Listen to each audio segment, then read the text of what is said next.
And just take a moment or two to have the breath soften and let all of us come here with us to just hear the message today. We're here in this community for women every single day. We're in our 6th year, and this year we have the beautiful practice of being present, and we are following the Book of Awakening by Mark Nepo.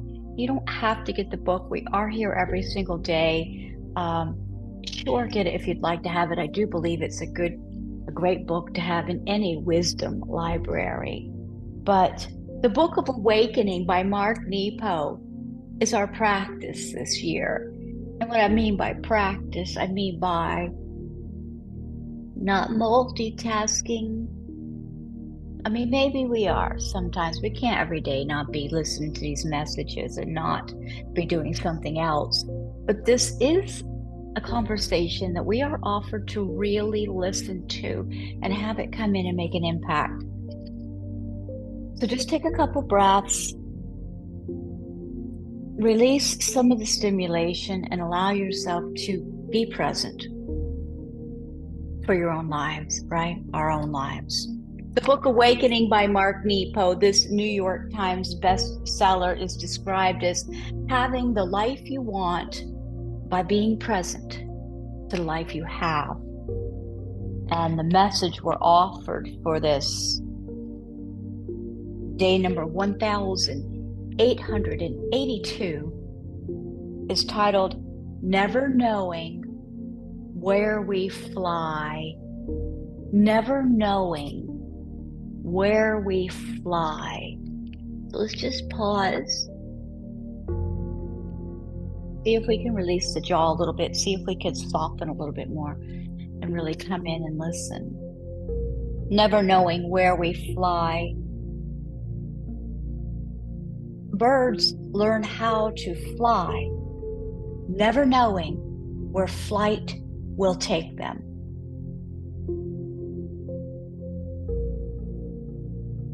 There is a deep and humbling lesson in the way of birds.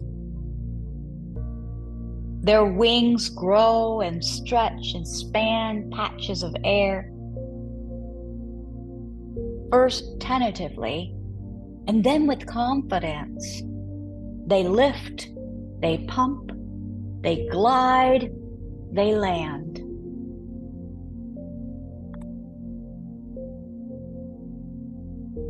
It seems for birds that it is the act of flying that is the goal. Take a beautiful breath with that. It's good stuff. That's a nugget right there. It seems for birds that it is the act of flying that is the goal. True, they migrate and seek out food, but when flying, there's a sense that being aloft is their true destination.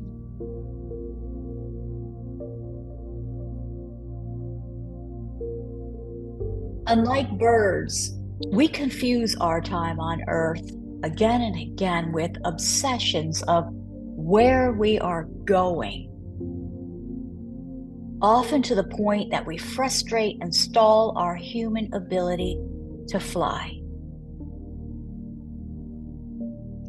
Take a breath. These messages are so powerful. These words that I get to speak.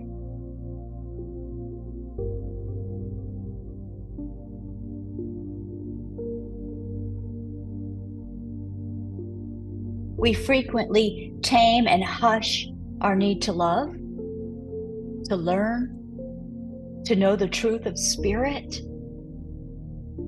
until we can be assured that our efforts will take us somewhere. All these conditions and hesitations and yes, buts and what ifs turn the human journey upside down, never letting the heart the wing that it is, truly unfold. Do we hear this?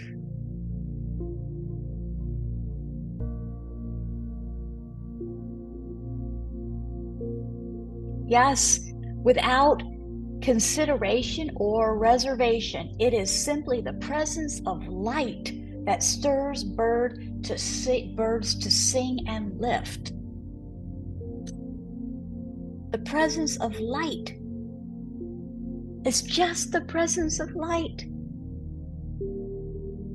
They do not understand concepts such as holding back or only investing if the return seems certain. In this, we are the only creatures that seek out guarantees, and in so doing, we snuff the spark that is discovery. We're too smart for our own britches. We're too smart for our own good. We're stopping ourselves from living.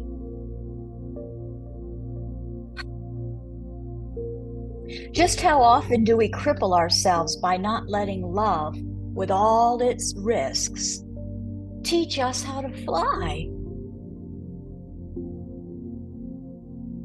How many times do our hearts stall because we won't let the wingspan of our passion open us fully into our gifts? We have got to take a pause here and a breath with this. We want this message to come in and make an impact on us so we live more fully and enjoy these days that we are blessed enough to be here. Take a breath. How is it setting? How is it coming in? How is it feeling? What's going on? What are we experiencing as we hear this message? Let's not blow it off. This message is here is too important. How frequently do we search for a song of guidance that can only come from inside us?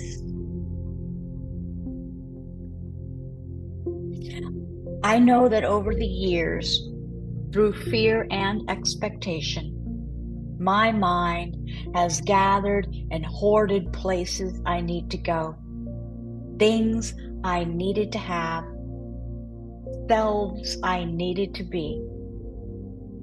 But here I am without most of them. The goals and the wants all used up in learning how to love.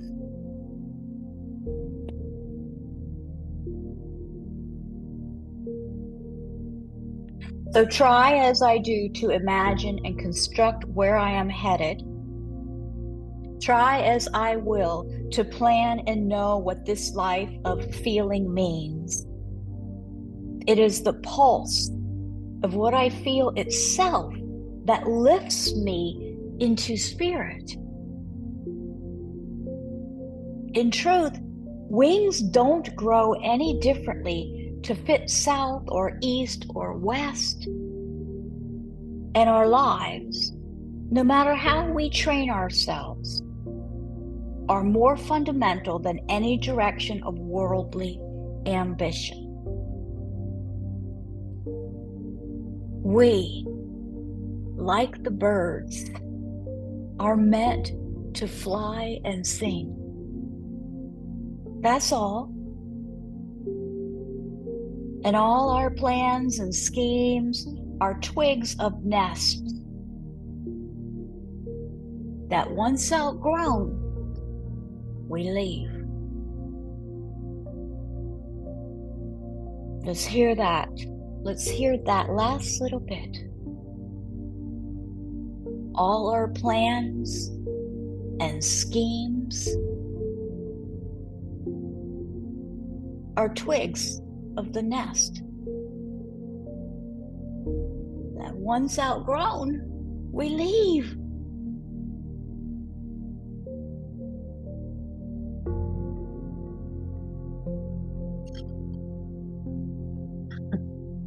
I feel so intense sometimes.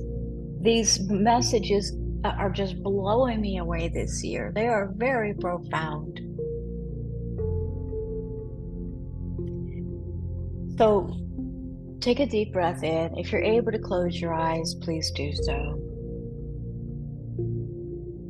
And meditate on some desire that you have hesitated to give life to. Think about some desire that you have hesitated to give life to. Meditate, be with that, breathe with that. It might be you want to dance or play the piano, or an impulse to travel somewhere that is calling you, or the urge to get to know someone, even yourself. Whatever it is, the desire that you have hesitated to give life to, be with it.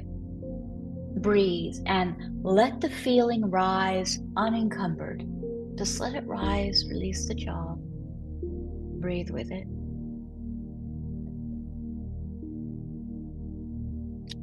Breathe and focus on your hesitation. Focus on your hesitation.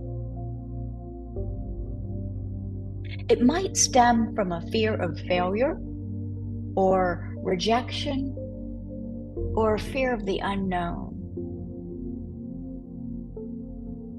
Breathe through your hesitation, knowing that just as wings can only fly if they flap, your ability to live deep things, to be in relation to other life, will grow only if you try.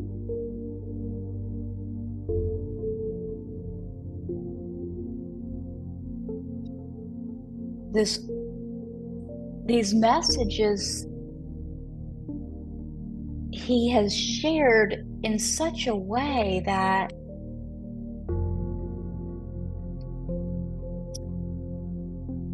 well, unlike the other messages that we've had all the previous years, this one started making sense from day one.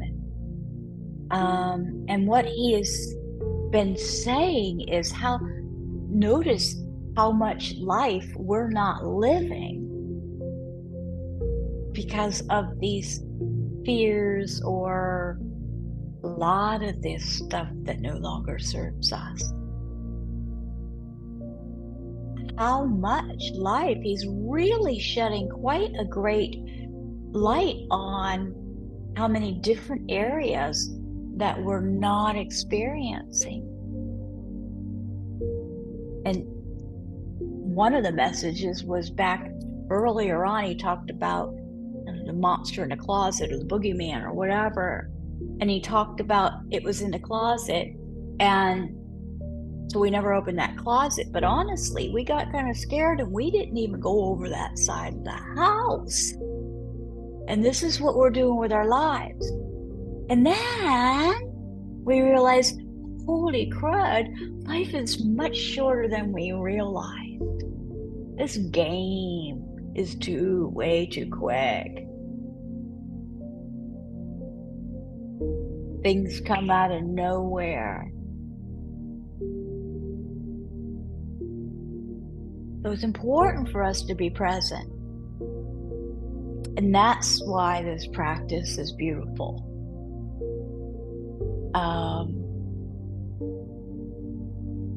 That's why this practice is beautiful.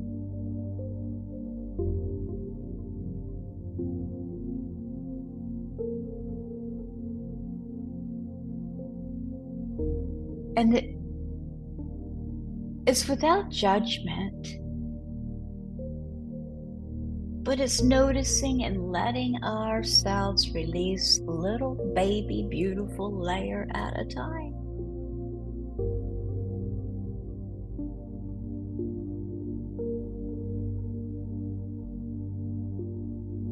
finally we like get our folks to help us. Okay, well, let's go look in that door so they can show us that there's nothing to be scared of.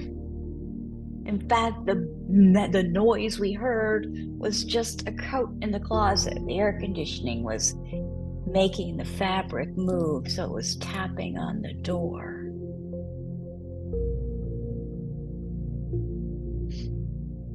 Checking ourselves out, allowing ourselves to be our own friend, embracing the practice of self-love.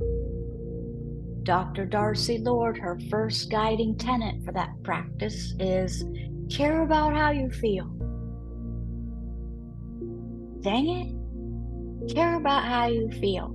And then if we do, we'll start to feel better. And I'm really working with this because I got fouled up energetically the past couple days, and I can't even believe how far out of whack a couple days of watching the news traveled, and it's wow, this is days to get back to my little old happy self here. But we must care about how we feel, because what I did notice was nobody around me was happy either. I'm going around irritating people. Poor Steve's ready to talk. Come on. Can't be like that. So I need to make sure that I do what I need to do to keep my energy beautiful. If you watched the conversation the other day with Phyllis Ginsburg, we had a guest speaker on the Zenful Conversations, Phyllis Ginsburg, and we were talking about that. The energy we give out is really all we can offer this world. And it needs the most loving, beautiful energy that we can gather up. Because we need to give some love energy out. There's no doubt about it. These vibrations need to come out. So do what you need to do to feel this so it can come out. And that just made me so thankful for the last year's conversation we had, Thriving as an Empath. It taught us all these daily practices to care for ourselves on this energetic level. Last year's conversation was Dr. Judith Orloff, Thriving as an Empath.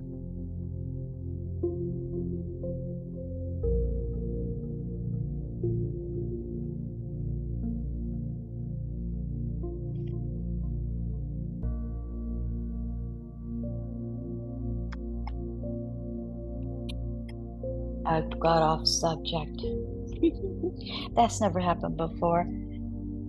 Birds learn how to fly, never knowing where flight will take them. Let's enjoy this journey, shall we?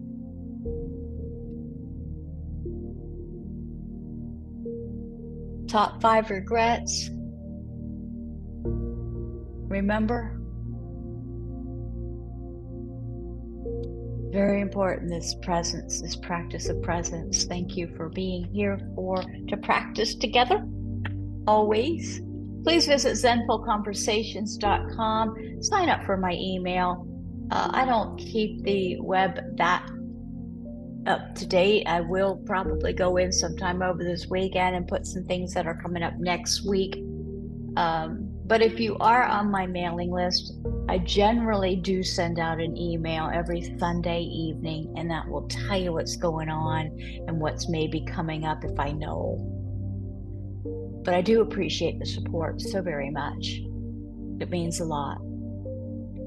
And I think it's important that we support each other and help each other fly. So thank you for the the wind beneath my wings. Zenfulconversations.com. Thank you, ladies, and deep and honest gratitude. See you tomorrow. Namaste. Namaste.